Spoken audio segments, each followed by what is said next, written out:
Good afternoon, everyone, and welcome to the Beyond the Lens Photography YouTube channel.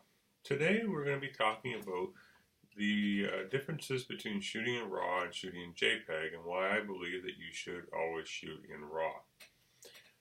The first thing on the list is that you don't lose any data.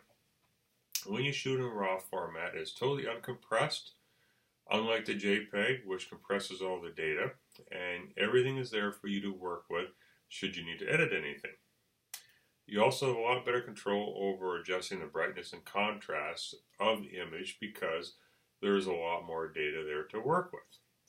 In addition to that, if you overexpose your image, or even in the inverse, underexpose it, you are much more likely to be able to bring it back into a usable image if you're shooting in RAW, again, because of the data aspect. Whereas if you're in JPEG, you can only go up a couple stops either way of light to try to bring it back, and you're not likely to get a usable image if it is terribly over or underexposed. Another advantage is that when you're when you're shooting in JPEG, you have to decide on what white balance to use before you shoot it, or allow the camera to do so. If you select the wrong one, or if the camera selects the wrong one, you cannot go back and change this. With a RAW file, you can. Also, if you're shooting in changing lighting conditions, or if you've been shooting a picture indoors and then you go outdoors and you forget to switch it, you can't get this data back. Whereas in a RAW file, you can, and you can select it after the fact. The other aspect is a RAW file is what I like to call a non-destructive file format, because when you do the editing, you're not actually changing the original file.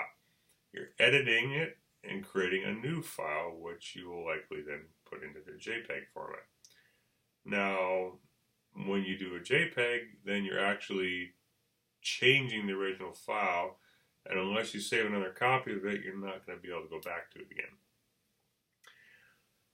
Also, it provides the highest quality image that you can have because of all the data that is included in it. Failing that, if you're new to this and you're a little bit nervous about dealing with the JPEG, or you just don't want to deal with editing all the images in Lightroom after the fact, the other option is a lot of cameras today will allow you to shoot in RAW format and in JPEG format. And when you do so, if you need to edit the picture after the fact, you can go back and edit the RAW file. If it comes out and it looks fine or just needs very minor adjustments, then you can just use JPEG, put it out there, print it, and away you go. Anyhow, I hope this has been helpful to you.